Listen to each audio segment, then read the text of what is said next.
Hey guys, welcome to the Sustainable Life Habits channel. Today I'm walking you guys through 4 different techniques on how to get a deeper squat. So with that being said, let's get to it.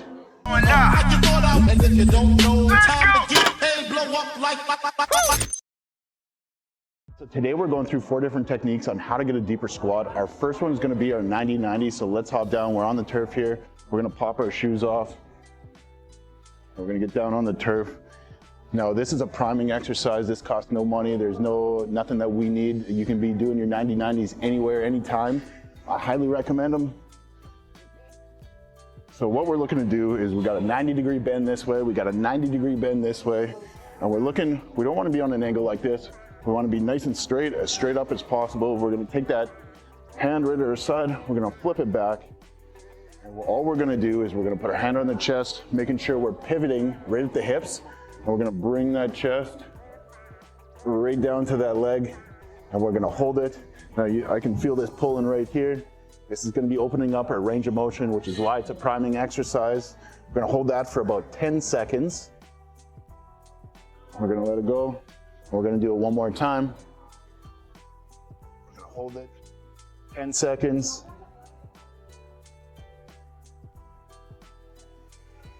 And we're going to bring it back. Now we got to make sure we do the other side. What's nice about this is it does a really good job of isolating each hip.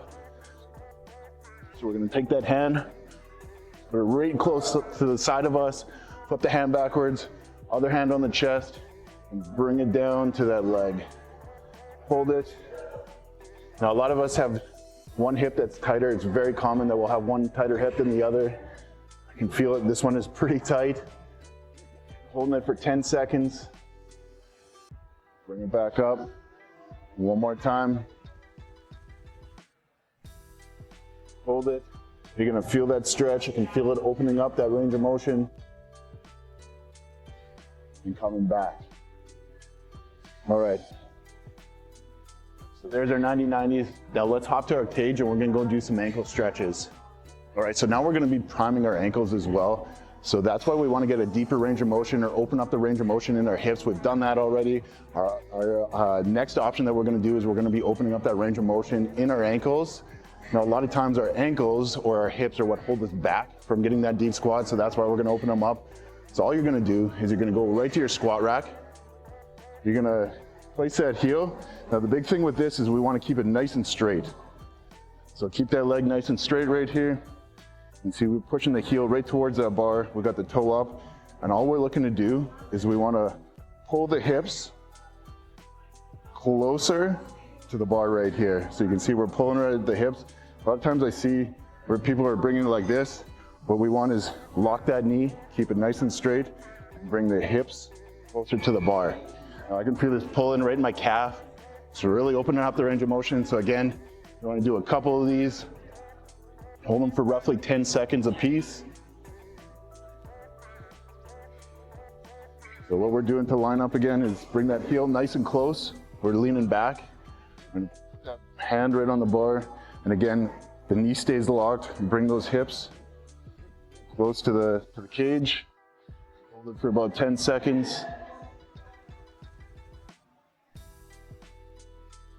And bring it back. And one more time. Again, you should be feeling this right in your calf. You should be opening up that range of motion in the ankles. Let it go. All right, you guys, so there's 2 techniques. I'm gonna give you guys one other technique that works for a lot of people, especially if we have poor range of motion in the ankles. This technique is a very cheap alternative option. In fact, you don't need to invest. Our next one's a little bit different, but we're gonna go grab some 5 or 10 pound plates on what we can find, and we're gonna bring that back here. So our next technique involves a couple of these plates. You're just gonna grab, these are 10 pound plates. We're gonna throw those upside down, right on the ground. Now what we want for depth is, or what we want for width on these, is we wanna make sure that it's about the same width that we squat on. Because that's exactly what we're doing. As you can see here, how this helps us is it's the same as wearing a squat shoe, where it's elevating the heel. You can see, so it's elevating the heel. So in order for us to hit depth, we can see that we don't quite need the same range of motion. So that's why this is a little bit of a hack in order to hit that depth. So what we're looking to do is bend right down. So now what is depth, squat depth? Again, that's where we just want to be below parallel, just below parallel for the hips. It's an ideal place to be. Now, it's much easier.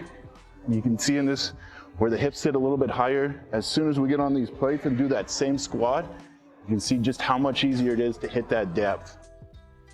So here's our last technique that we got. Our fourth and final technique is our squat shoes. Now these are much different than your conventional shoes. You can see now this is a hard plastic all right here. You can see it's a elevated heel and there's almost nothing in the toes there. However, this white part does not flex. It's very strong. So it's just going to do the exact same thing as the plates does. It raises that heel. And what that allows us to do is it allows us to get a little bit deeper without quite having that same range of motion as we would typically need.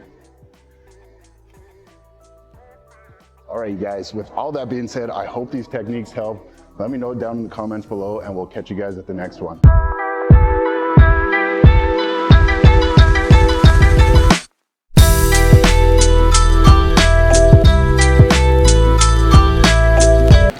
Hey guys, welcome back to the Sustainable, one more time. I don't want to say welcome back. That's good, it gets the energy flow.